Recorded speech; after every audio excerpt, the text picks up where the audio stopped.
Buena gente, ¿cómo están? Espero que se encuentren todos muy, pero muy bien. Hoy estamos en otra clase de semiología donde vamos a hablar al respecto de dolor abdominal y de abdomen agudo. Una clase muy larga, pero muy importante porque a la mayoría de ustedes este tema les van a preguntar sí o sí. Y hay muchos subtemas dentro de este que vamos a tener que saber sí o sí al pie de la letra. Así que prepárense un buen mate, un buen café o su botella de agua y arranquemos con esta clase que es bastante larguita. Primero, obviamente que tenemos que hablar del dolor abdominal, algo que ya vimos dentro de los motivos de consulta del aparato digestivo, pero que tenemos que volver a repasar.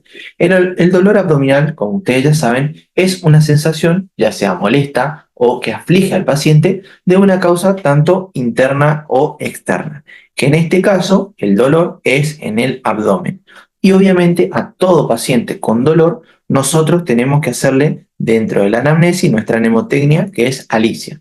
O sea, la antigüedad, la localización, la intensidad, las características del dolor, si irradia o no, y los agravantes o los atenuantes. Además, podemos agregar la S de los signos y síntomas acompañantes. Por otro lado, además de un buen interrogatorio clínico, tenemos que hacer un buen examen físico de todo ese dolor abdominal. Obviamente, dependiendo del dolor del paciente, que tanto podamos palpar o podamos percutir y demás ese abdomen, pero es muy importante. Acuérdense, el orden del examen físico en la parte abdominal era la inspección, después la ocultación, después la percusión y por último la palpación. No se olviden de eso porque es muy importante. Al respecto del examen físico del dolor abdominal, vamos a tener que ver, por ejemplo, si el paciente tiene fiebre acompañante, para ver si no hay un proceso inflamatorio, como por ejemplo una peritonitis, si no hay signos, por ejemplo, de shock, ya sea shock hipovolémico, como disminución de la presión arterial, una disminución del estado de conciencia, un déficit o una disminución del pulso y demás. Después, los signos de abdomen agudo, que vamos a ver ahora en toda la clase. Dolor a la palpación, que podemos tener, por ejemplo, el signo de Bloomberg, el signo de Bueno de Musi, que vimos en la clase anterior. Después, si hay o no rebote, si hay resistencia muscular a la palpación, por ejemplo, en una peritonitis tenemos un abdomen tan duro, denominado abdomen en tabla, que puede generar, digamos, que nos cueste mucho hacer la palpación, tanto porque al paciente le duele mucho, como porque está todo contraído para tratar de proteger. Tenemos también la existencia o no de que haya sonidos intestinales, acuérdense, en el caso de un hilo paralítico o un hilo obstructivo. Después tenemos que hacer tacto rectal en el caso que esté indicado y vamos a tener una maniobra que para relajar la pared abdominal podemos hacer un tacto rectal y palpar el abdomen, que es la maniobra de Jody San Martino. No tienen que saber, digamos, toda la técnica, solamente con saber que existe ya está bien. Hasta ahora no se ha preguntado todavía en exámenes orales. Algo que tenemos que recordar y es muy importante es la diferencia entre el dolor de tipo visceral y el dolor de tipo somático. Recuerden que el dolor visceral estaba transmitido, digamos, a través de la fibra C, que iban a permitir, digamos, que el dolor se conduzca de manera lenta. Entonces me va a dar un dolor de tipo mal localizado que puede tener manifestaciones asociadas, como por ejemplo sudoración, fiebre, agitación, por ejemplo, taquicardia. Y acuérdense que digamos, este tipo de dolor iba a través o iba a estimular a los receptores viscerales. Y por último, tenemos el dolor de tipo somático que estaba transmitido por las fibras A, que eran de conducción rápida, que es bien localizado y que no suele tener síntomas autonómicos asociados. Y estos receptores se encuentran principalmente en la piel, en el músculo y en las articulaciones. Y algo que es siempre pregunta de examen que tenemos que saber es que en el caso de la apendicitis, nosotros vamos a tener estos dos tipos de dolores funcionando en conjunto. ¿Por qué? Porque primero, cuando empieza la apendicitis, si ustedes se acuerdan, teníamos el ciego y acá teníamos el apéndice. Si ese apéndice se obstruye por X motivo, se iba a empezar a inflamar. Ahora después vamos a ver toda su fisiopato normal. Primero, el dolor, si dibujamos acá un abdomen, por ejemplo, el dolor va a empezar acá, en el epigastrio. Este dolor, ¿qué es lo que va a empezar? Va a empezar siendo un dolor de tipo visceral, por eso es que es un dolor sordo, mal localizado, ya casi generalizado porque duele acá, en el epigastrio. Después ese dolor se va a ir, digamos, lateralizando hacia acá, hacia la fosa ilíaca derecha, convirtiéndose en un dolor de tipo somático. Por eso es que nosotros siempre que hablamos de apendicitis vamos a buscarlo en la fosa ilíaca derecha. Esto es porque el apéndice que se inflamó empieza a irritar al peritoneo. que lo recubre, digamos. Entonces ahí genera la peritonitis. Y ese peritoneo tiene receptores de tipo dolor somático, lo cual genera esta cronología, que es la cronología del dolor, que es la denominada cronología de Murphy. Esto acuérdense, lo vamos a ver ahora más detallado, pero es pregunta siempre de examen. Ahora sí, vamos a hablar de otro tipo de dolor abdominal, que es el dolor referido, que ya sabemos que es un dolor que cuando se afecta a algún órgano puede doler en otro lado. Y ahí vamos a tener, por ejemplo, la omalgia, que es el dolor en el hombro, que se suele dar por inflamación dentro de lo que vendría a ser el diafragma. Por otro lado, vamos a tener, por ejemplo, en el caso de un dolor a nivel del testículo, en el caso de un cólico renal, o sea, un cólico renal puede doler acá, en los testículos.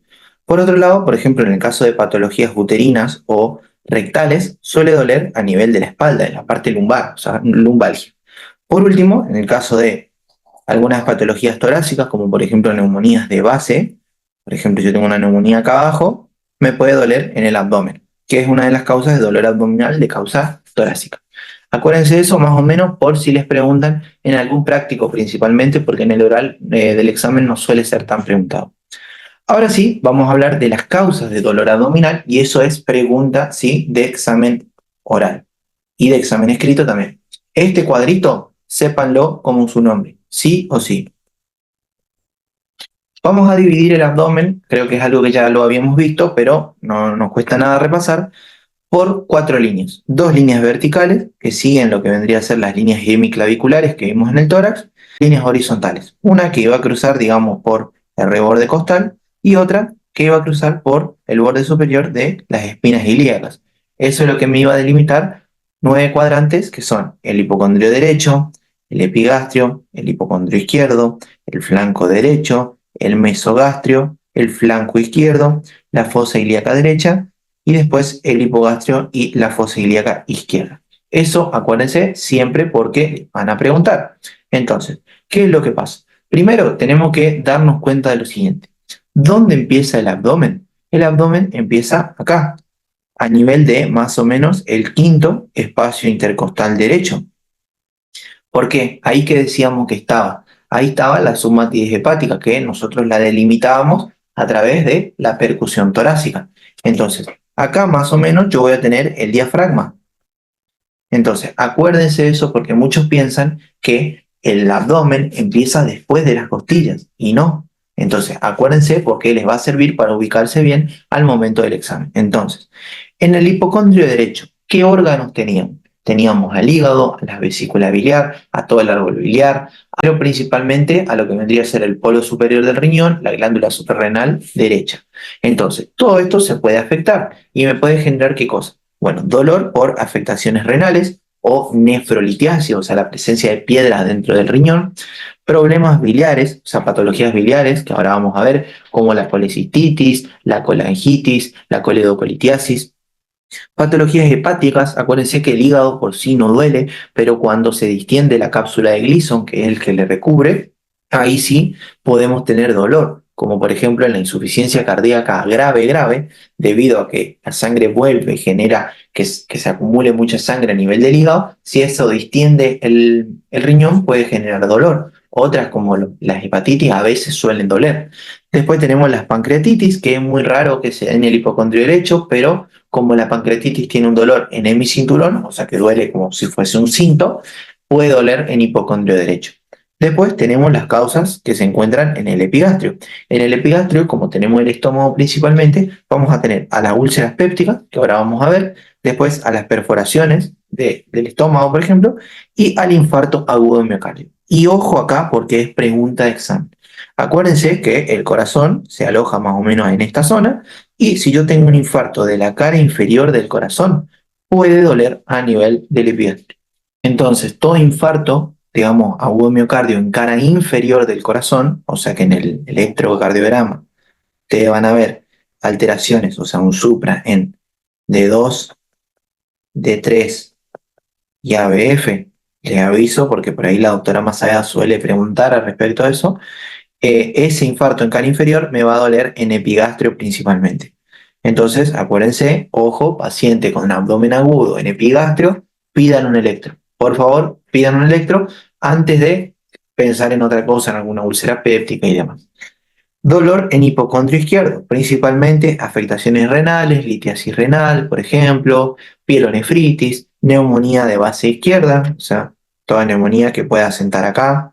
Después, pancreatitis, puede doler, como le dije, dolor en el hemicinturón. Y por último, esplenopatía, también cuando se distiende mucho el vaso, por ahí, por hemólisis o crisis hemolíticas, puede doler el hipocondrio izquierdo a causa del vaso.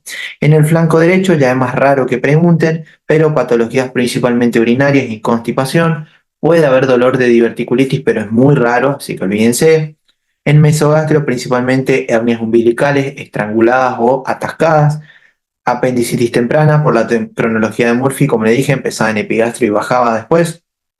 Úlceras, tanto duodenales como gástricas. Y pancreatitis también puede doler a nivel del mesogastrio. Flanco izquierdo, patologías urinarias, también constipación, y acá sí puede doler en el caso de la diverticulitis. Fosa ilíaca derecha, que siempre se pregunta. Principalmente apendicitis, no olvidarse, dolor en fosa ilíaca derecha es apendicitis.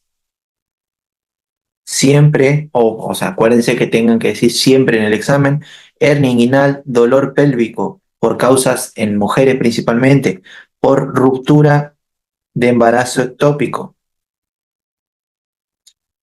Diagnóstico diferencial con apendicitis, sí o sí, acuérdense, mujer, por ejemplo, mujer que viene con dolor en fosa ilíaca derecha, pidan un test de embarazo. Por favor, pidan test de embarazo porque puede ser una ruptura de embarazo ectópico y ustedes están, es apendicitis porque hay dolor en fosa ilíaca derecha y puede ser ruptura de embarazo ectópico o torsión ovárica. Si bien esto puede pasar en fosa ilíaca izquierda, también puede pasar en fosa ilíaca derecha. Acuérdense porque puede ser pregunta de examen y es pregunta para la vida, porque tienen que saber. Constipación también puede doler ahí. Después, en hipogastrio, por ejemplo, infección del tracto urinario baja, principalmente la cistitis, apendicitis puede doler en hipogastrio, diverticulitis puede doler y dolor pélvico. Tanto la ruptura de embarazo ectópico como la torsión de ovárico como la enfermedad pélvica inflamatoria puede doler. Fosa ilíaca izquierda, ahí sí, lo que sí o sí nunca se pueden olvidar es la diverticulitis. Sí o sí, diverticulitis, fosa ilíaca izquierda. Puede haber hernia inguinal, dolor pélvico como ruptura de embarazo ectópico, torsión ovárica, enfermedad pélvica inflamatoria, pero sospechar de diverticulitis. Úlceras también puede darse. Eso es todas las causas de dolor abdominal que tienen que manejar y tienen que saber sí o sí saber causas de dolor abdominal, porque les van a preguntar en examen. Ahora sí, vamos a hablar al respecto de abdomen agudo, que acuérdense que abdomen agudo no es lo mismo que dolor abdominal. Dolor abdominal es un motivo de consulta, es algo, digamos, es el dolor, la sensación molesta o aflictiva por la que el paciente viene a consultar. Pero el abdomen agudo, que como ven acá es una bomba de tiempo, es un síndrome clínico que principalmente tiene un síntoma primordial que es el dolor abdominal de tipo agudo. En dolor abdominal, nosotros podíamos dividirlo en agudo y crónico, era un síntoma, pero el abdomen agudo es un síndrome, son conjuntos de signos y síntomas, donde el principal síntoma es el dolor abdominal. Acuérdense de esta definición porque es pregunta de examen. Puede o no tener otra sintomatología acompañante en el abdomen agudo. Puede solo tener dolor, como puede tener dolor, melena, deshidratación, hipotensión, sudoración, palidez y demás. De ahí vamos a ver que para fines de estudio o para fines clínicos, nosotros podemos dividirlo, al igual que para fines de tratamiento, en un abdomen agudo médico, que es aquel abdomen agudo que nosotros principalmente vamos a tratar con fármacos, o sea, es un manejo médico.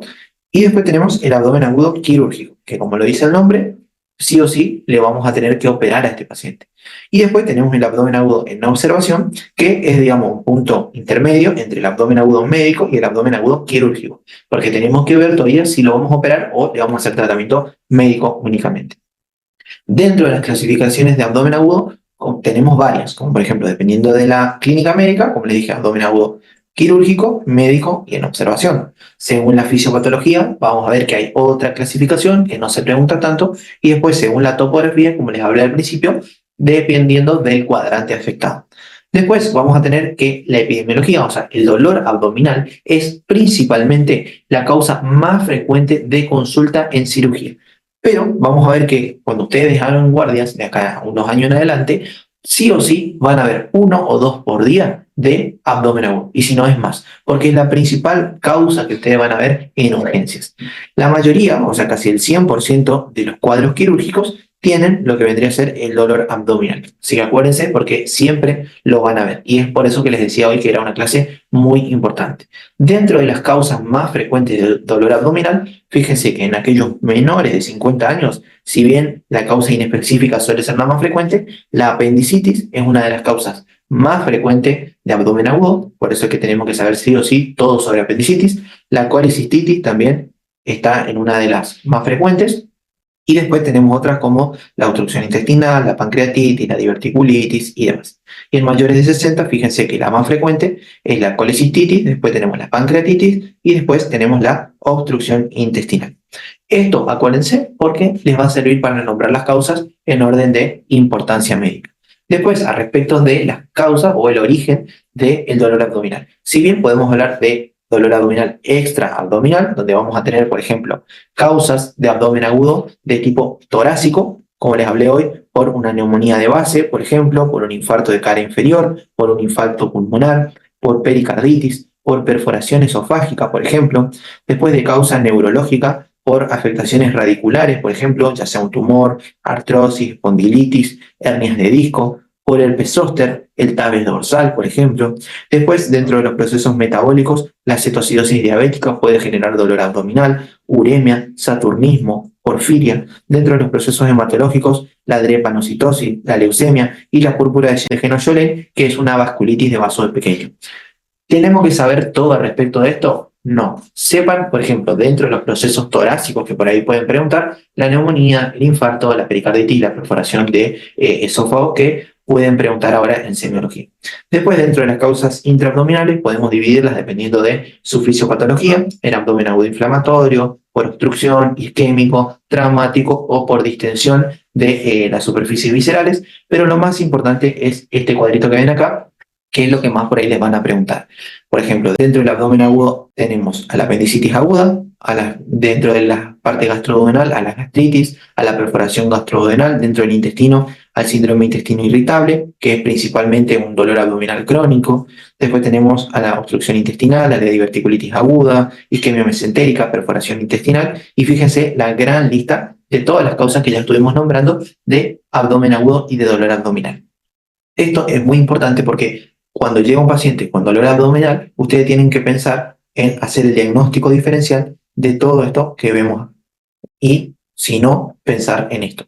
Entonces, fíjense la gran lista de causas que tenemos para nombrar dentro de esta patología. Entonces, vamos a hablar primero de lo que vendría a ser el abdomen agudo dependiendo de su fisiopatología para más o menos diferenciar más cómo vendría el paciente. En el caso de un abdomen agudo de tipo inflamatorio, el paciente casi siempre va a tener un dolor de tipo somático, o sea, bien localizado, un dolor que podemos describir sus características. El paciente por ahí va a venir inmóvil, puede venir con Bloomberg positivo o Wiener-Neumann positivo, y hay varios agentes que pueden causar este tipo de inflamación, ya sea un fecalito, una hiperplasia del tejido y demás. Si tenemos un abdomen agudo por obstrucción mecánica, por ejemplo, el dolor va a ser de tipo visceral. Puedo tener síntomas por reacciones vagales y diversas causas, ya sea por constipación misma o por algún tipo de rotación o, por ejemplo, algún objeto extraño.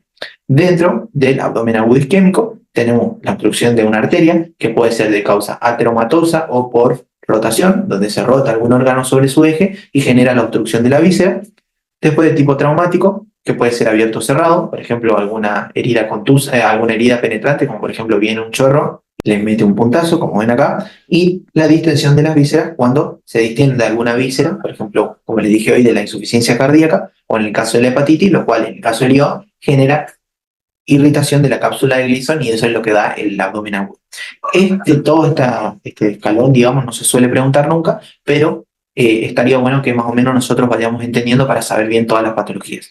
Acá vamos a tener que, dependiendo del tipo de paciente, tenemos que sospechar en alguna patología. Por ejemplo, pacientes menores a 4 años, sospechar de invaginación intestinal. La invaginación intestinal es lo siguiente. Nosotros tenemos todos un intestino así, normalito. ¿Qué es lo que pasa? un pedazo de intestino se mete adentro y esto empieza a generar dolor, empieza a generar una materia fecal roja que parece una mermelada, digamos, de frutilla, y es una emergencia porque el paciente pediátrico se puede morir. Después, si tenemos un adulto o un adolescente joven, principalmente con dolor en fosa ilíaca derecha, pensar en apendicitis. Por otro lado, si viene un hombre más o menos de entre 20 a 40 años, con un dolor principalmente en epigastrio, que puede ser o puede estar irradiado en el cinturón, pensar o en una úlcera perforada. Acuérdense, toda víscera que se perfora va a generar el signo de Jover positivo y puede ser también una pancreatitis que hay que descartar. En cambio, una mujer en edad reproductiva, o sea, entre los 15 más o menos hasta los 45 años, que viene con dolor en fosa ilíaca derecha o en hipogastrio, acuérdense, pedir una subunidad BTA para ver si no es un embarazo ectópico o, por ejemplo, una enfermedad periódica inflamatoria que va a tener otras características que van a conocer más adelante. Después, en el caso de una mujer multípara, o sea, que haya tenido ya varios hijos, podemos tener principalmente afectaciones biliares. Ustedes van a ver que dentro de las afectaciones biliares vamos a tener una mnemotecnia que son las 4F, de lo que vendría a ser Forti, que quiere decir edad mayor a 40, que ahí se llama de 35, pero esa es la mnemotecnia. FAT, porque la obesidad es predisponente para desarrollar patologías vesiculares. Fertilidad, por eso hablábamos de mujeres multíparas, y ser mujer. Esa es la mnemotecnia para acordarnos o para pensar en patologías biliares. ¿Puede darse la afectación biliar en un hombre? Obvio que puede darse, pero principalmente pensar en mujeres en el caso de algún caso clínico. Después, vamos a ver las causas de abdomen agudo, otra mnemotecnia que es la que yo más utilizo cuando, por ejemplo, tengo que rendir. La mnemotecnia es cirugía. ¿Cirugía para qué? C de colecistitis o colangitis. Colecistitis es la inflamación de la vesícula biliar. Ahora después vamos a ver. Y la colangitis es la inflamación del colédoco y la vesícula biliar por bacterias. Después tenemos la isquemia intestinal, que puede darse por una placa de ateroma, por una rotación, como le dije, esa es la I. Después renales, que puede ser litiasis renal, pielonefritis, cistitis, úlcera gástrica, que ahí tenemos la gástrica y la duodenal, ginecológica, que ahí tenemos la enfermedad pélvica inflamatoria, el embarazo ectópico, la torsión ovárica, intestinal obstruction, que sería obstrucción intestinal, que puede ser por un vólvulo, puede ser por un fecaloma, y apendicitis. Esa es la mnemotecnia que yo más utilizo por si me preguntan, bueno, si me causa de abdomen agudo, así no más. Fíjense que hablo de 1, 2, 3, 4, 5, 6, 7, 8, 9, 10, 11, 12, 13, 14 causas, así con una mnemotecnia fácil y sencilla. Después vamos a ver la clínica del abdomen agudo.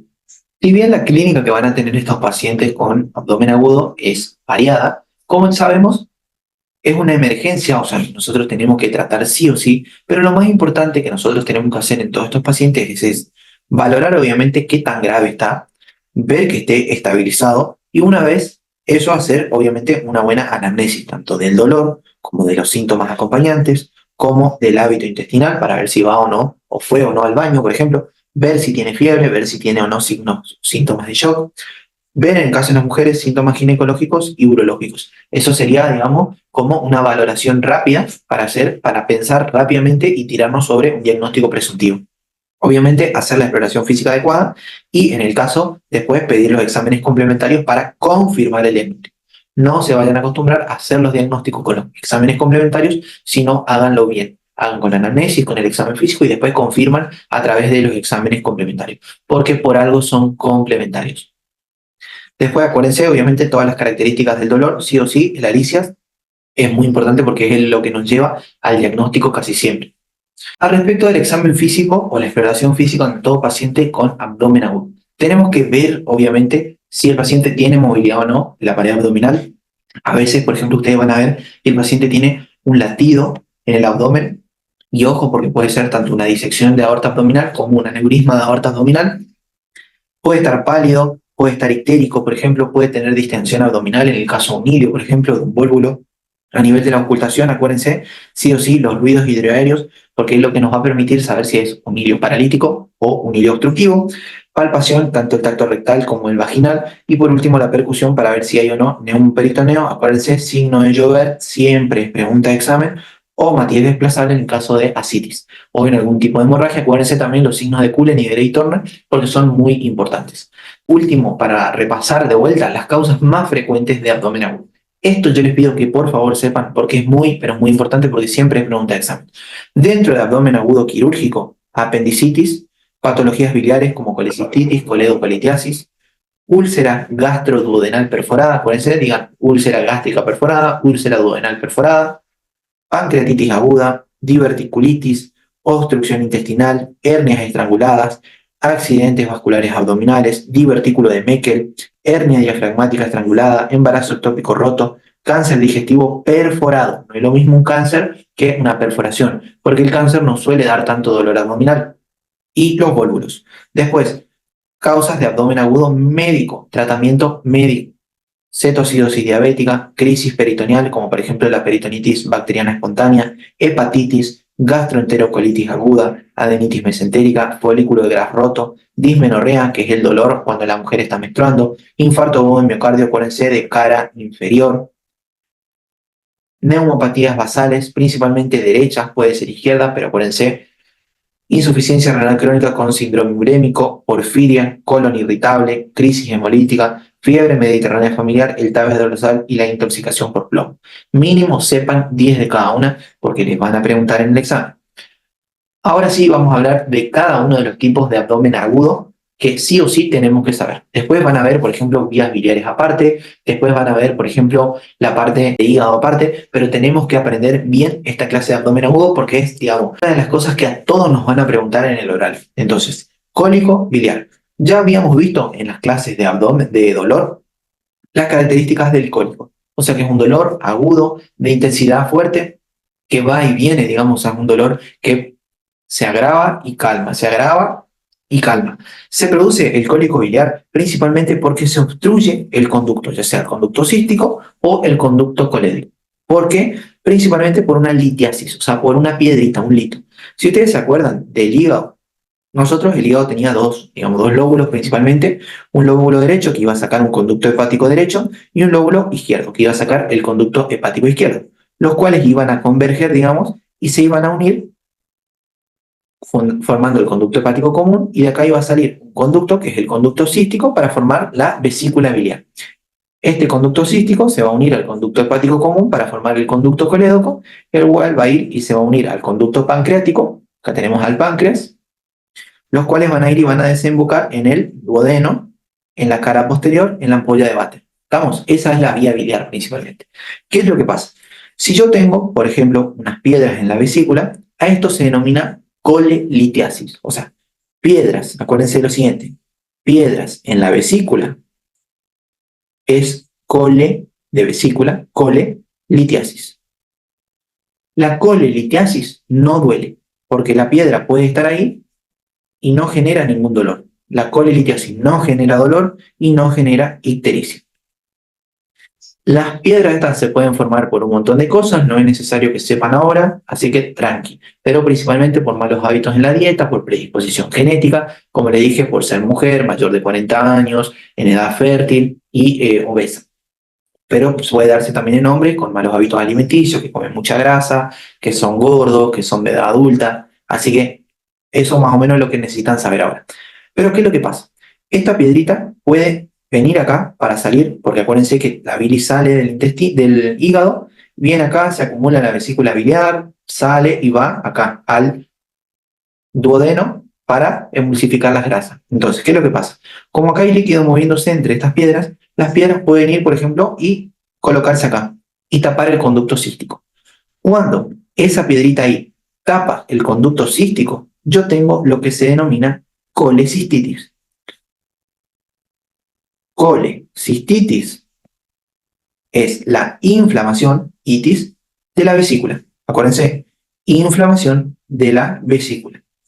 Colecistitis, la cual tiene como dolor principal el cólico biliar. ¿Por qué? Porque el músculo de la vesícula biliar es, acuérdense que la vesícula biliar es un órgano hueco, va a intentar contraerse, porque este se contrae para sacar la bilis, va a intentar contraerse para destapar esa, digamos, esa obstrucción culpa de la piedrita. Entonces, ¿qué es lo que va a pasar? Cuando se contrae, va a aumentar la presión acá adentro y va a generar dolor. Entonces, eso me va a generar el cólico biliar, culpa de la colecistitis. Y acuérdense, la colecistitis duele, pero no tiene ictericia.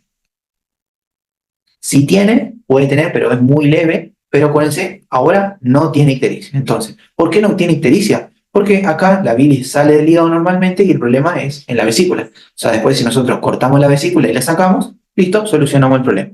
Entonces, acuérdense, cólico biliar es principalmente un dolor de intensidad fuerte, es agudo, un dolor que va y viene, que agrava con comidas grasas y que atenúa principalmente con AINES. Entonces, acá tenemos el mismo dibujito que les hice. Fíjense, la piedrita puede impactar ahí y generar una colecistitis, y si no, puede venir acá e impactarse a nivel del colédoco. Y ahí genera lo que se denomina colédoco litiasis. Fíjense que la colédoco litiasis es la presencia de litos o piedras, ¿en dónde? En el colédoco. Fácil y sencillo. En la coledocolitiasis duele, o sea, tiene como principal dolor el cólico biliar, pero este tiene ictericia, además de otras cosas que vamos a ver ahora. Entonces, acuérdense de eso porque es pregunta de examen siempre. Ahora sí, vamos a hablar de la colecistitis aguda. Entonces dijimos, colelitiasis, acuérdense, colelitiasis, piedras en las vesículas. ¿Duele? No duele. Cole, vesícula, cistitis, inflamación. ¿Inflamación de quién? De la vesícula. Es una inflamación aguda de la vesícula biliar y en el 90% de los casos suele ser por litos biliares, o sea, por piedritas, pero en un 10% suele ser alitiásica y a veces puede ser por barro biliar, o sea, por, digamos, una formación más espesa que no llega a ser un lito propiamente dicho. Entonces, dentro de la clínica, como les dije, obviamente, dolor cólico. Y tenemos que pensar en una colecistitis cuando el dolor cólico dura más de 6 horas. Además, el paciente puede presentar febrícula o fiebre menor a 37 a 38 grados, muy importante, porque si la fiebre es mayor tenemos que pensar en otra cosa. Escalofríos y, como les dije, ictericia leve. Si quieren no decir ictericia, no está mal, porque como la bilis sigue fluyendo, no debería haber ictericia. Un signo muy importante que nosotros vamos a ver es el signo de Murphy, que lo vemos acá en pantalla. El signo de Murphy, nosotros lo que hacemos es lo siguiente.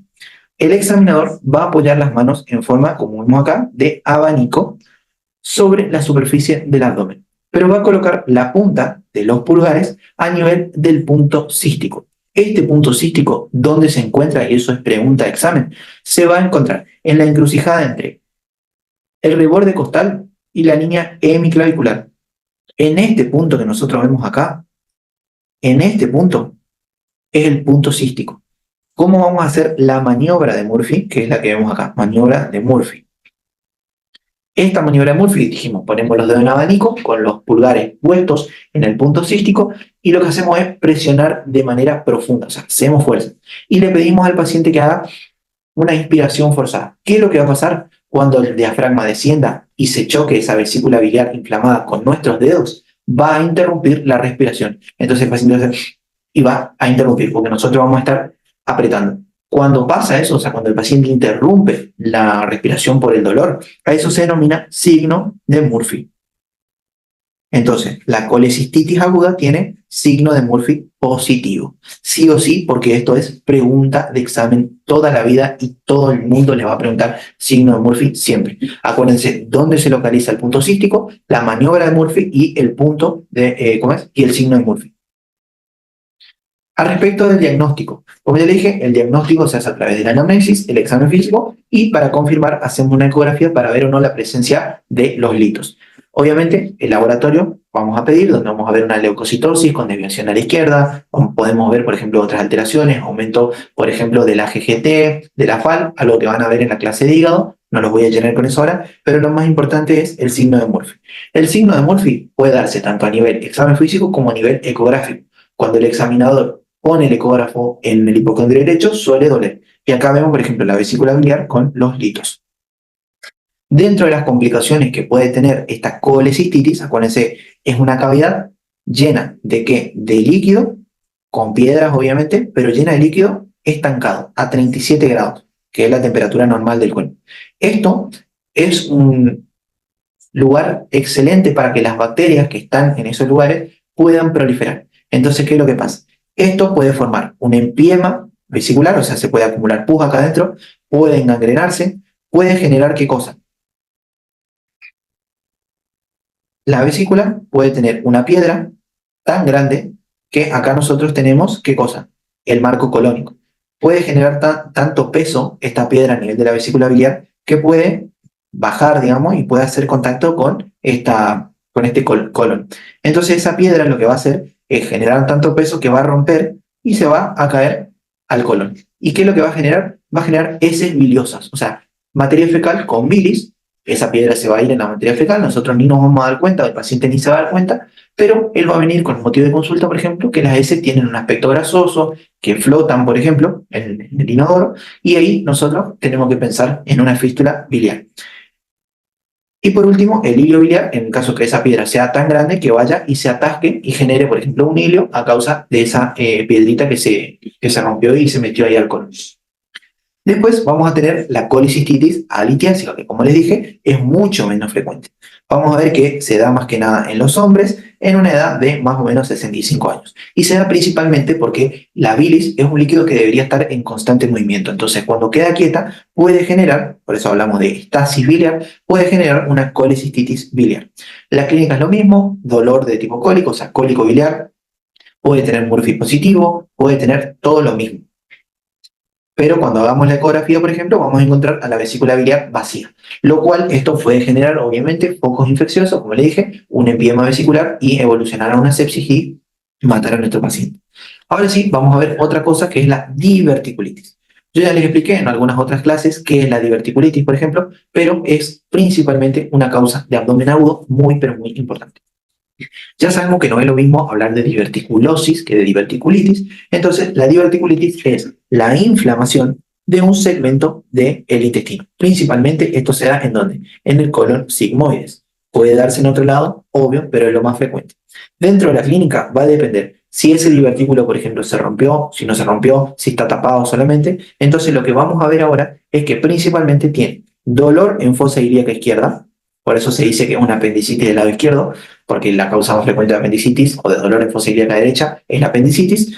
Puede venir acompañado de náuseas, de vómitos, de fiebre, de anorexia, de estreñimiento crónico, signos de defensa abdominal, acuérdense, abdomen en tabla, difícilmente de palpar, nosotros tocamos y le duele, grita de dolor, y obviamente la palpación del colon izquierdo dolorosa. Podemos tener que esta diverticulitis se nos complica. ¿Por qué? Porque nosotros acá tenemos este divertículo que está tapado y esto acá se empieza a inflamar y como les dije, es una cavidad que tiene líquido, que tiene, acá en este caso tiene materia fecal a 37 grados, o sea, es un festival para las bacterias. ¿Qué es lo que pasa? Esa diverticulitis se comporta como microabscesos, o sea, abscesos chiquititos. ¿Qué es lo que pasa? Se puede complicar y formarse ya sea un absceso propiamente dicho, un flemón, una fístula o generar una obstrucción intestinal o peritonitis. ¿Por qué? Porque el intestino es tan, digamos, delicado que donde una parte se inflama o algún lugar se paraliza todo el intestino. Vamos a ver que la diverticulitis se puede complicar obviamente en una obstrucción intestinal, en una perforación, lo cual me va a llevar a una peritonitis con Blumberg positivo y puede ser bueno de Musi. Acuérdense, Blumberg es un dolor localizado en el abdomen cuando hago descompresión. En el punto de McBurney era para apendicitis, pero si yo, por ejemplo, palpo el punto cístico, no duele, pero cuando suelto tengo, por ejemplo, Blumberg, o sea, suelto y le duele, pensar en peritonitis. Por otro lado, si hago en el punto de Murphy del lado izquierdo, acuérdense que el punto de Murphy era los 2 tercios externos de la unión entre la espina ilíaca y el ombligo. Si yo hago un McBurney izquierdo, por ejemplo, descomprimo, o sea, aprieto y suelto y me da dolor, es Blumberg. Después se puede fistulizar, se puede abscedar, puede generar la peritonitis o una retroperitonitis. Acuérdense porque puede ser pregunta de examen. Y acá les traigo obviamente un diagnóstico diferencial o una diferencia entre lo que es el divertículo, o sea, la diverticulosis y la diverticulitis. Algo que tenemos que saber es que la diverticulosis, o sea, la formación del divertículo, se da principalmente, si ustedes se acuerdan, nosotros teníamos mucosa, submucosa, muscular y serosa. Lo que pasa es que en la diverticulosis, la mucosa y la submucosa son las que protruyen hacia afuera. La muscular y la serosa no protruyen. Entonces esto no es un divertículo propiamente dicho, sino un pseudo divertículo. Esto es muy importante, más para quinto año, pero tienen que saber. Entonces, la diverticulosis se da principalmente ¿en dónde? En el colon sigmoides. Porque nosotros vamos a tener que en todo el colon, nosotros tenemos, en todo el intestino, nosotros tenemos una luz por ejemplo, de X diámetro, grande. Pero a nivel del colon sigmoide tenemos una luz más pequeña. ¿Qué es lo que pasa? Como la presión en ambos lugares es la misma, acá adentro, como el área es más chica, genera más fuerza. Y eso es lo que hace que digamos, la presión trate de expandir la pared y genere los divertículos. Entonces salen para afuera. Después tenemos que la diverticulosis es asintomática en la mayoría de los casos. O sea, el paciente no sabe que tiene diverticulosis. Puede tener, sí, algún dolor abdominal episódico que calme, por ejemplo, con analgésicos. Puede tener, por ejemplo, estreñimiento y no darse cuenta. Y el diagnóstico vamos a ver que se hace principalmente con la colonoscopía. O sea, metemos un tubo por el ano, inflamos, para después meter una camarita y ver lo que vendrían a ser los divertículos. El tratamiento obviamente es una dieta alta en fibras y educarlo que ante cualquier síntoma venga a la guardia urgente y que diga, yo tengo diverticulosis. Diverticulitis es la inflamación de uno de estos sacos a nivel del tracto gastrointestinal. Principalmente, ¿por qué? Porque este saquito puede venir, por ejemplo, un fecalito acá, impactarse acá y generar obstrucción. Puede pasar que se inflame la pared y se cierra acá. Y esto, como le digo, es un saco lleno de caca, lleno de materia fecal, a 37 grados que se va a inflamar, va a generar obstrucción, va a generar isquemia de la pared, entonces va a doler. Dentro de los síntomas que podemos encontrar, acuérdense, tenemos hemorragia digestiva baja, una de las principales o principales motivos de consulta de una diverticulitis, dolor en fosa ilíaca izquierda, sí o sí, esto en una diverticulitis va a aparecer, así que, y obviamente puede tener, por ejemplo, signos de shock hemorrágico, palidez, baja tensión arterial, pulso ausente, puede estar confuso, puede estar, por ejemplo, obnubilado, entonces todos esos son, digamos, parámetros dependiendo del paciente. El diagnóstico lo hacemos acá a través de la tomografía, porque nosotros en algo que está así inflamado no podemos meter un tubo y meterle gas, porque vamos a empeorar todo. Entonces, el diagnóstico de la diverticulitis es con una tomografía. Y después, a partir de esa tomografía, va a venir una escala, que es la escala de Hinchey, que nosotros ahora en cuarto año en semiología no necesitamos saber. Pero les comento para que ustedes sepan, por eso está en el PowerPoint, que del año que viene en quinto, para los que tengan final, tienen que saber esta escala de Hinchey, que es la que me permite ver qué tratamiento le voy a hacer a la diverticulitis.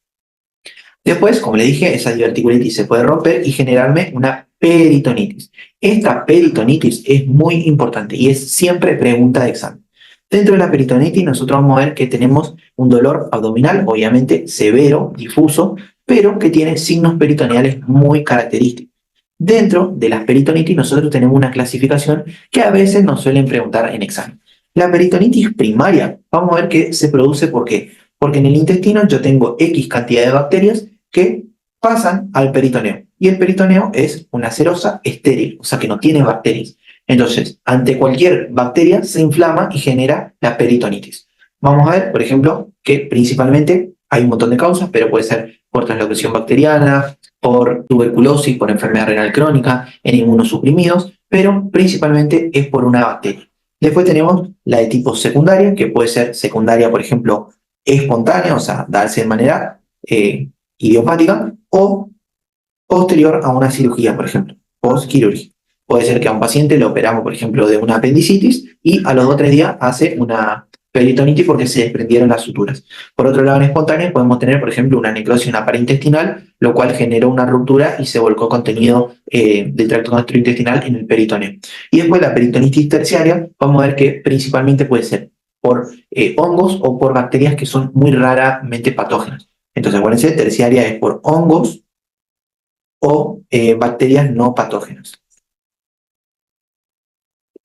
Acá les voy a dejar un cuadrito que es donde más o menos tenemos los gérmenes representativos. Fíjense, la primaria, la Escherichia coli es la principal, dentro de las secundarias también, dependiendo de la causa, y dentro de las terciarias, fíjense que tenemos a la pseudomonas, que principalmente se da infección en el tracto respiratorio, las cándidas, los estafilococos, y dentro de lo que vendrían a ser los síntomas clínicos de una peritonitis, que es lo que a nosotros más nos van a preguntar ahora, es al respecto de, el paciente va a tener una distensión abdominal y disminución de los movimientos respiratorios, obviamente depende de la causa, pero casi siempre el peritoneo se irrita, se infla y se pone duro, ruidos hidroaéreos prácticamente abolidos porque el intestino se va a paralizar, signo de llover positivo en el caso de perforación, defensa abdominal con Bloomberg positivo, acuérdense, dolor localizado, bueno de Musi también, pero es generalizado, ambos a la descompresión y el abdomen en tabla. puede tener fiebre, taquicardia, polimnia, anorexia y desorientación. Esto es pregunta de examen siempre. Si bien los tipos de peritonitis no tanto, acuérdense por las dudas porque puede caer algo en algún choice. Después, todavía no hablamos de la úlcera péptica, pero como estamos hablando de abdomen agudo, tenemos que hablar de la úlcera péptica perforada. Como ya sabemos, tenemos dentro del estómago y dentro del duodeno dos tipos de úlcera, la úlcera gástrica y la úlcera duodenal.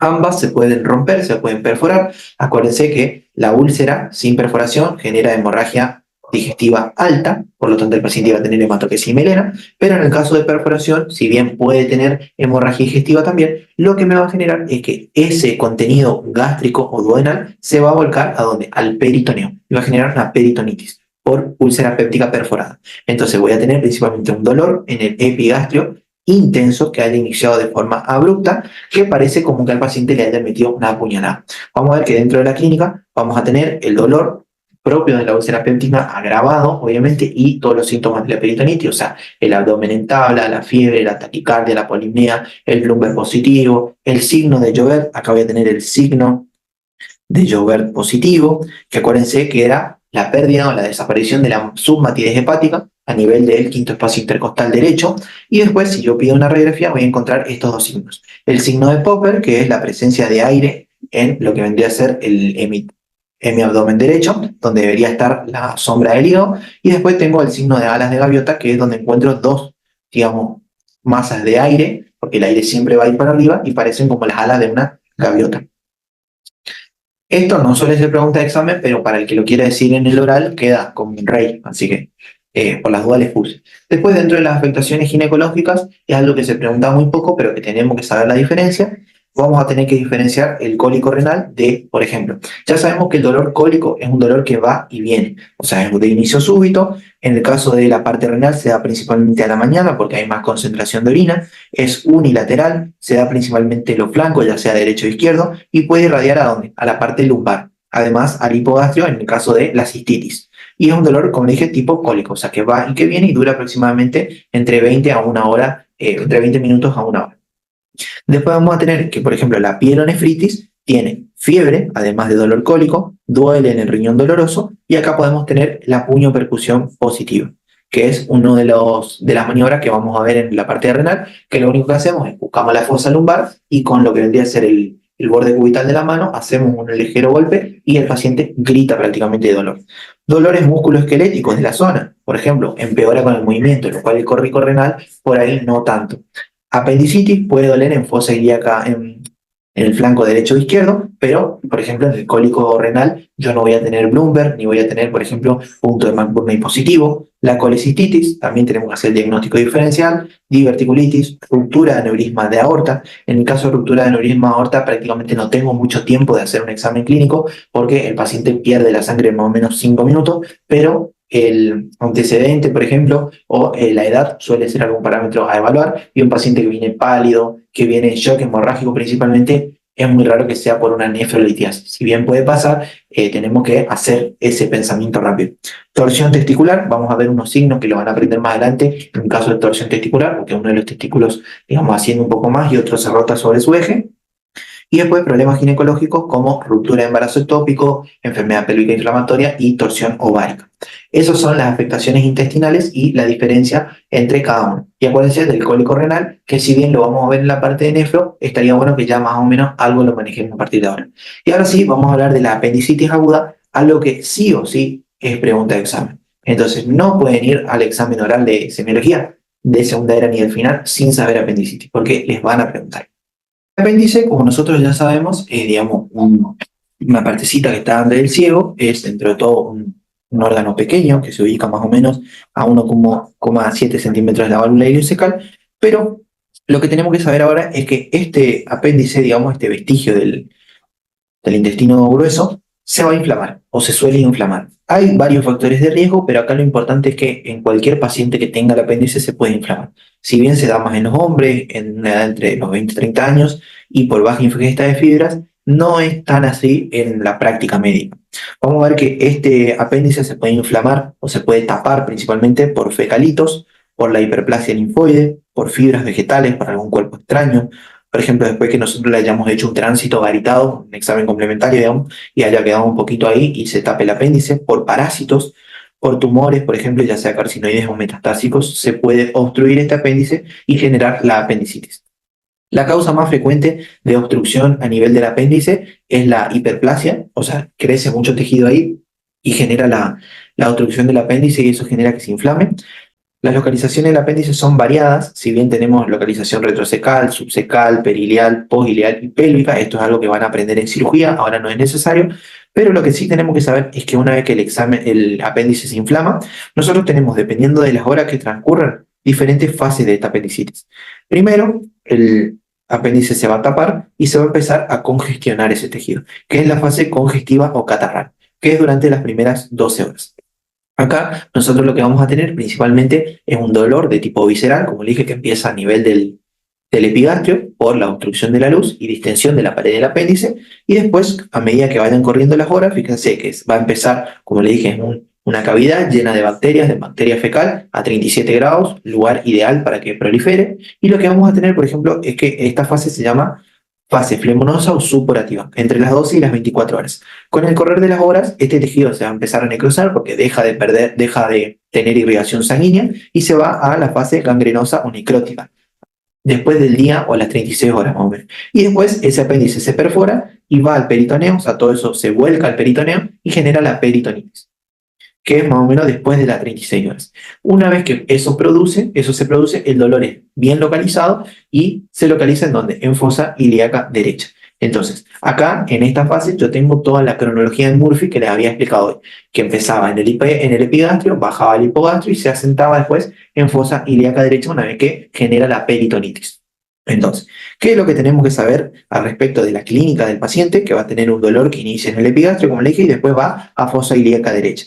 Puede estar acompañado de anorexia, náuseas, constipación y diarrea, que ahí nosotros vamos a tener la triada de Murphy, propia de la apendicitis, que esta triada es vómitos, dolor abdominal, obviamente náuseas, vómitos, dolor abdominal y fiebre, que estos criterios son clínicos después para hacer el diagnóstico de la apendicitis a través de la escala de Alvarado. Y después vamos a tener la triada apendicular de Dieulafoy, que esa triada apendicular de Dieulafoy no se suele preguntar tanto, pero principalmente es la sensibilidad o la hiperestesia a nivel de la fosa ilíaca derecha, el dolor a la palpación en fosa ilíaca derecha y después la contractura de los músculos a nivel de la fosa ilíaca derecha. Esa es la triada de Dieulafoy. Ya les digo, no se suele preguntar tanto. Lo que sí se pregunta, además de la clínica y de la cronología de Murphy, son los puntos de diagnóstico en el caso de una apendicitis. Como les dije en la clase pasada, nosotros vamos a tener, por ejemplo, a nivel de lo que vendría a ser la fosa ilíaca derecha, un punto que se denomina punto de McBurney. Ese punto de McBurney, si nosotros trazamos una línea desde el ombligo hacia el borde superior de la espina anterosuperior, nosotros íbamos a tener que, si lo dividíamos en tres partes, en el tercio externo, el punto de McBurney. Y después, en el tercio interno, vamos a tener el punto de Morris. Ese punto de McBurney, si nosotros lo apretábamos y duele, ahí teníamos positivo para apendicitis, o sea, teníamos el McBurney positivo. Pero si nosotros ahí, por ejemplo, soltábamos y duele, eso es Bloomberg. Acuérdense, porque es pregunta de examen. Entonces, nosotros acá teníamos una maniobra que si nosotros apretábamos y dolía, era McBurney positivo. Si nosotros apretábamos y le pedíamos al paciente que levante el miembro inferior derecho y dolía, eso era maniobra de Haumann-Messler. Acuérdense porque van a preguntar eso. Después, nosotros al respecto de la apendicitis vamos a tener varios puntos importantes o varios signos que siempre son preguntas de examen. Entonces, Bloomberg, como les dije, dolor a la descompresión localizado. No indica, acuérdense, no es propio de la apendicitis. Si bien la apendicitis se puede perforar y generar peritonitis, Bloomberg es peritonitis, no es apendicitis. Después tenemos el signo de Dumpy. El signo de Dumpy es el dolor que se genera cuando nosotros le pedimos al paciente que se tape la boca y que haga como que tosa. Entonces, eso, el dolor en fosa ilíaca derecha al toser, es signo de Dumpy, pregunta de examen. Después tenemos el signo del psoas, que es lo que vemos acá. Que lo que vamos a hacer es al paciente acostado, digamos, panza para abajo, para explicarlo de una manera, digamos, más sencilla, le estiramos la pierna derecha y lo que va a pasar es que ese apéndice inflamado va a tocar al músculo psoas. Si al estirar la pierna duele. Eso es signo del psoas ilíaco positivo, característico de apendicitis. ¿Se da en todas las apendicitis? No, pero está dentro de los criterios de diagnóstico clínicos para la apendicitis. Después tenemos el signo de Robson. El signo de Robson, como vemos acá, nosotros lo que hacemos es apretar en fosa ilíaca derecha, en el punto de McBurney izquierdo, ¿y qué es lo que va a pasar? Como el intestino tiene aire, y acá está apretado, digamos, acá está tapado, yo lo que voy a hacer es, al apretar acá, todo el aire va a volver hacia atrás y va a generar dolor porque llega una presión hacia donde está ahí tapado. Entonces, si aprieto en fosa ilíaca izquierda y duele en fosa ilíaca derecha, eso se denomina signo de Robson y es indicador de apendicitis. Después tenemos el signo del obturador, que el signo del obturador se hace con el paciente en decúbito supino, agarramos el muslo derecho y le flexionamos, digamos. O sea, lo que hacemos es colocamos la pierna y la rodilla en ángulo recto y le rotamos hacia adentro. Lo que va a pasar es que el músculo obturador va a tocar el apéndice inflamado y va a doler. Principalmente va a doler en hipogastrio, también signo de apendicitis. Después tenemos el signo de Bueno de Musi, que, como ya les dije, es un dolor a la descompresión en todo el abdomen, es un dolor generalizado, pero también se da en peritonitis por una apendicitis. Después tenemos, por ejemplo, otras maniobras, como por ejemplo el signo o la maniobra de Lance, como vemos acá, que este punto de Lance, vamos a ver que nosotros lo que vamos a hacer es, en el caso de un apéndice de localización pélvica, como veíamos acá, que ya es más raro, lo que podemos hacer es trazar una línea entre los bordes superiores de la espina ilíaca, y esta línea yo la voy a dividir en 3 tercios, 1, 2 y obviamente 3. ¿Qué es lo que va a pasar? En esta parte, digamos, en la unión de los 3 tercios, en una de la unión, yo lo que voy a hacer acá es presionar y si duele en fosa ilíaca derecha, el signo es positivo. O sea, en la unión entre el tercio externo derecho y el tercio medio de la línea ilíaca, ahí si yo aprieto y duele, es signo o maniobra de Lance. Y acá tenemos el punto de Lance.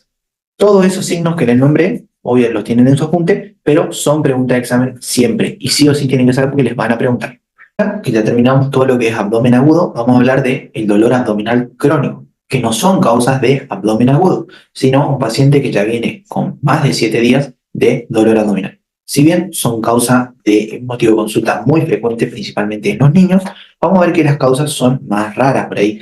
Vamos a tener algunos de causa identificable, como por ejemplo la tuberculosis intestinal, enfermedad celíaca, algunos parásitos como Giardia lamblia, Cryptosporidium, después Campylobacter, son algunas bacterias, el Clostridium difficile, después la enfermedad crónico-lítico ulcerosa, que vamos a ver porque suele ser pregunta de choice, enfermedad por reflujo, gastritis, duodenitis, esofagitis, por ejemplo, gastritis, enfermedad hepatobiliar o pancreatitis crónica, por ejemplo, algunas anomalías anatómicas, como por ejemplo malrotaciones, estenosis o imaginación recurrente. Fíjense, yo dije que la imaginación intestinal era un abdomen agudo. Si un paciente tiene varias veces esta imaginación, hay que hacer obviamente tratamiento, pero pasa a ser un dolor abdominal crónico.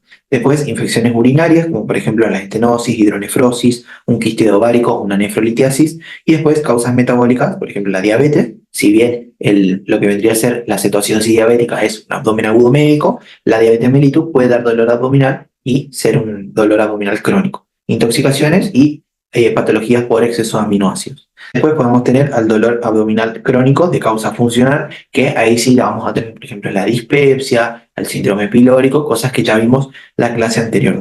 O por ejemplo, alteraciones psiquiátricas que me pueden generar un dolor abdominal crónico.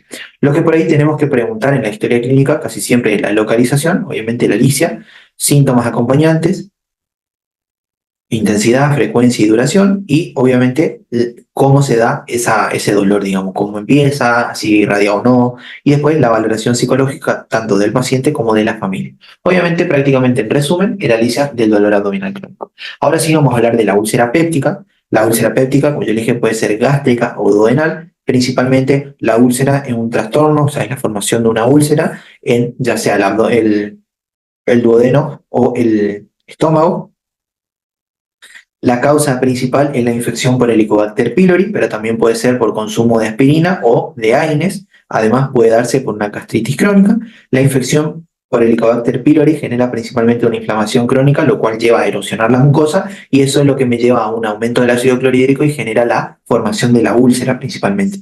Después, dentro de los signos y síntomas, que eso es lo que más nos van a preguntar ahora, vamos a tener un dolor de tipo urente, opresivo o que puede ser cólico también, en el epigastrio principalmente. Puede irradiarse debajo de lo que vendría a ser el borde costal, puede ir al hombro o a la espalda, pero vamos a ver que dependiendo del tipo de úlcera, este puede agravar o no con la comida.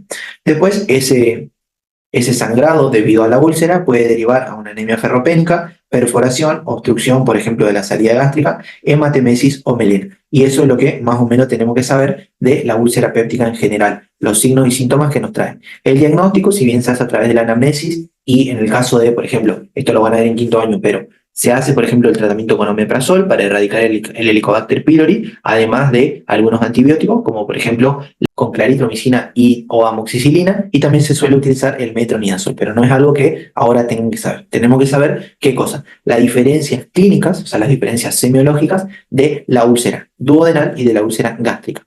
Entonces, lo que vamos a ver es que el paciente con úlcera duodenal le duele la panza, come y le calma el dolor. Porque ¿qué es lo que pasa? Sabemos que el alimento tiene que quedar más o menos 2 horas dentro del estómago para pasar al duodeno. Entonces, cuando calma el dolor después de comer, nosotros, digamos, pensemos porque puede ser duodenal. Y después, una vez que calma, el dolor después sí se hace más intenso.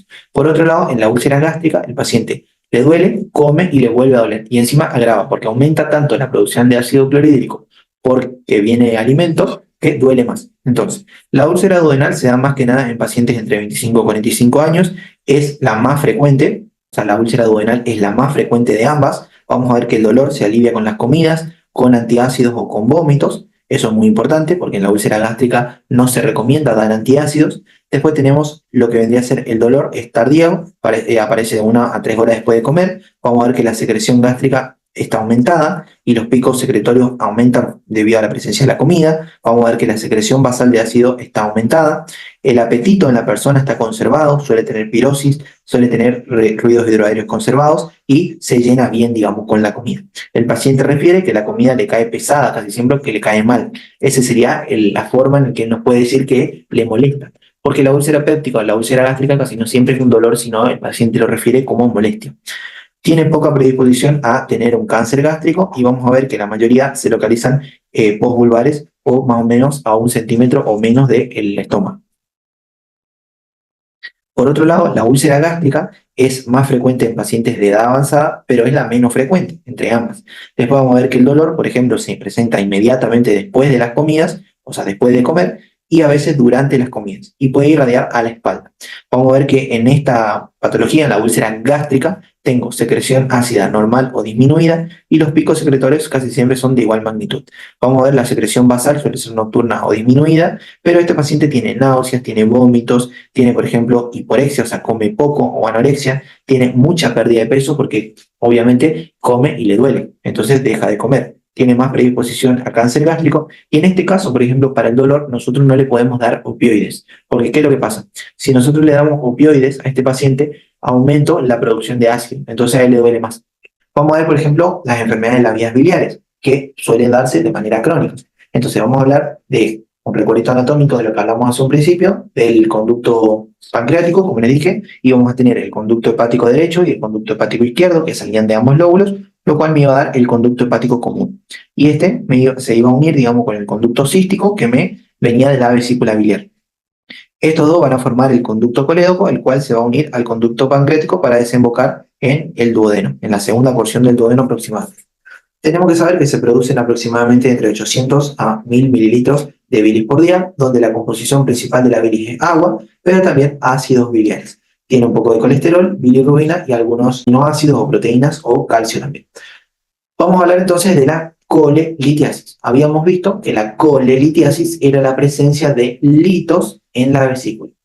La colelitiasis, vamos a ver que se da principalmente en mujeres mayores de 40 años, como les dije, en edad fértil y con sobrepeso. Vamos a ver que dentro de la fisiopatología se puede dar por mayor secreción de colesterol, por disminución de la secreción de los ácidos biliares, por hiperproducción de bilirrubina o por hipomotilidad de la vesícula. Vamos a ver que existen diferentes tipos de cálculos, ahora es algo que no tienen que saber, pero algunos son de colesterol y algunos son pigmentarios. Estos cálculos se acumulan dentro de la vesícula y pueden impactar, digamos, en el conducto cístico y generar la colecistitis, la coledocolitiasis y demás. Fíjense que una piedrita, por ejemplo, que impacte a nivel del conducto de Wilson me puede generar una pancreatitis aguda. que si bien no es tan frecuente, puede pasar, digamos. Después vamos a tener dentro de los factores de riesgo para colelitiasis, el embarazo, la terapia con estrógenos, el adelgazamiento rápido, el ayuno prolongado y algunas enfermedades hemolíticas por aumento de la producción de la bilirrubina me va a generar la formación de estos litos.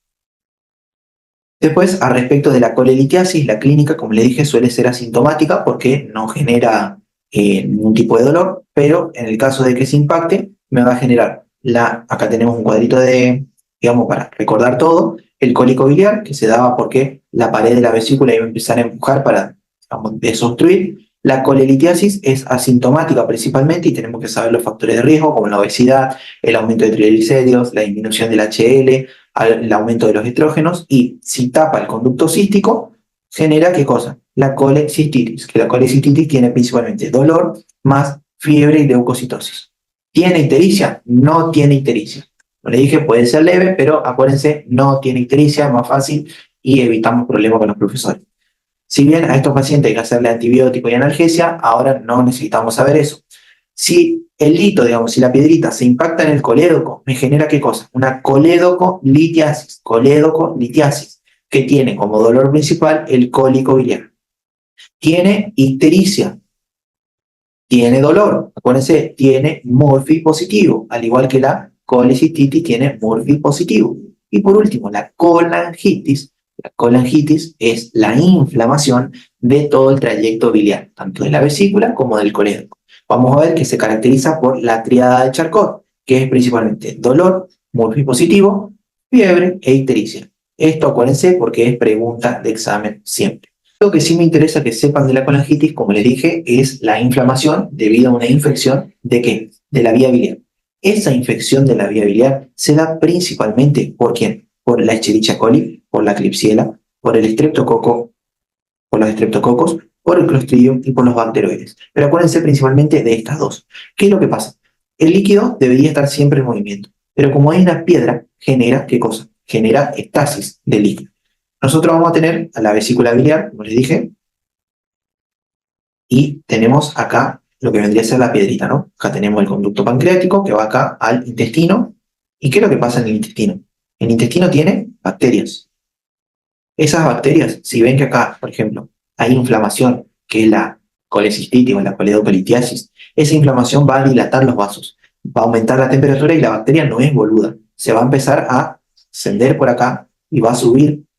¿Para qué? Para quedarse en ese lugar que está quietito, que está caliente, que tiene para comer, digamos. Entonces, al infectar toda la vía biliar, eso es lo que se denomina colangitis.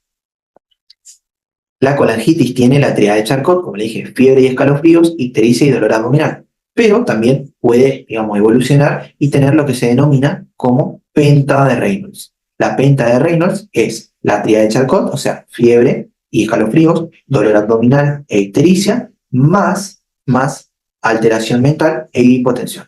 Acuérdense porque esto es pregunta de examen, siempre de colangitis, no de colestasis, no de colecistitis, no de nada. Colestasis puede ser a causa de una colecistitis o coledocolitiasis, pero no es lo mismo. Entonces, quédense con todos los conceptos que repasamos hasta ahora. Ahora sí, vamos a hablar de la colitis isquémica, que principalmente esto se produce por un taponamiento, digamos, dentro de una de las arterias que irrigan al intestino. La colitis isquémica es la causa más frecuente de isquemia intestinal y eso me puede generar dolor, obviamente. Se da más frecuente en pacientes añosos con estados de hipercoagulabilidad, o sea que, digamos, la sangre o corra muy lenta o tenga alteraciones dentro de las plaquetas, entonces, ¿qué es lo que pasa? Se empieza a tapar. Después, por intervenciones quirúrgicas también se puede dar, o por ejemplo, por cardiopatía isquémica, por insuficiencia de las arterias a nivel de la periferia, o sea, por placas de ateroma en las piernas, por enfermedad del tejido conectivo y por diabetes. ¿Qué es lo que pasa? La colitis ocurre cuando principalmente se reduce el flujo a nivel del colon. Se tapa la arteria y genera dolor. Entonces, la colitis isquémica puede ser de tipo gangrenosa y no gangrenosa, que es la más frecuente. La no gangrenosa puede ser transitoria, o sea, irreversible, y la otra puede ser crónica, que es lo que me va a generar, por ejemplo, una colitis crónica o una forma de constricción, digamos, dentro del intestino y es lo que me va a dar el dolor. Y la gangrenosa es algo que tenemos que tratar urgente. Por eso también es la menos frecuente. Vamos a tener diferentes alteraciones de la circulación, no es algo que tengamos que saber ahora, pero dentro de la clínica me va a generar principalmente shock, todos los signos, después algunas arritmias, principalmente ahora sepamos palpitaciones, Por ejemplo, alteraciones a nivel del pulso, un pulso irregular o desigual, obstrucción del colon, lo cual me va a generar algún tipo de hilio, distensión abdominal, dolor abdominal, alteraciones hematológicas, por ejemplo, palidez. En un paciente anciano con colitis isquémica principalmente va a venir con dolor abdominal en fosa ilíaca izquierda, porque se da más frecuente en el colon izquierdo, o sea, el diagnóstico diferencial es con la diverticulitis, seguido de diarrea, cosa que la diverticulitis puede tener, pero no es más frecuente, y vamos a tener que puede tener después rectorragia, y lo que vamos a ver es que esto tiene una cronología. Por eso es que hablamos que primero se da fosa ilíaca izquierda, después el paciente evoluciona con diarrea y por último rectorragia. En ambas vamos a tener un dolor de tipo súbito, tanto en la gangrenosa como en la no gangrenosa, pero la no gangrenosa, por ejemplo, va a tener diarrea y rectorragia, y en la gangrenosa yo voy a tener compromiso del estado general más dolor abdominal y la distensión progresiva. Ahora vamos a hablar del aneurisma de aorta abdominal, como les dije, que era el que yo veía una masa pulsátil en el abdomen. El aneurisma de aorta abdominal, vamos a ver que principalmente es una dilatación de la aorta, pero cuando la aorta supera más del 50% de todo su diámetro. La clasificación del aneurisma de aorta puede ser de tipo sacular, o sea, se forma un saco al costado de la aorta, fusiforme, o sea, que tiene una forma de uso, o el llamado pseudoaneurisma, porque protruye, por ejemplo, una parte interna nomás de la capa de las arterias.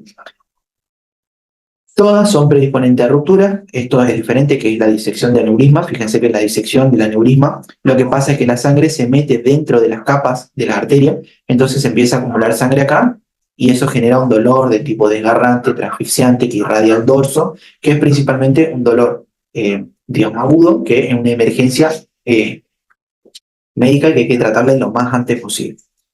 La localización del aneurisma de aorta, lo más frecuente es a nivel de las arterias renales, a nivel infrarrenal, y lo que vamos a ver es que afecta principalmente a pacientes mayores de los 60 años, más frecuente en hombres, y es mucho más frecuente que los aneurismas del tórax. O sea, la aorta torácica se agranda menos que el aneurisma de aorta abdominal. Y principalmente se da por formación de placas de ateroma.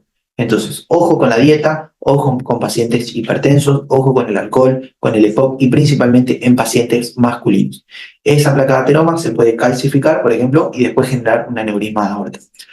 Al respecto de la clínica, la mayoría de los pacientes, si bien son asintomáticos, nosotros tenemos que prestar mucha atención en el caso de una masa pulsátil, tanto en la inspección como en la palpación. Si bien hay una maniobra para palpar el aneurisma de aorta, no se suele preguntar mucho. Después, el paciente puede tener náusea y vómitos, puede tener pérdida de peso, puede tener también epigastralgia o lumbalgia debido a la irritación y la compresión de estructuras vecinas, pero acuérdense que la mayoría es de clínica inespecífica, o sea, puede tener una masa palpable, como no, porque el paciente obeso por ahí no se ve tanto, y fíjense que en esta radiografía nosotros podemos encontrar todo esto que es el aneurisma de aorta abdominal.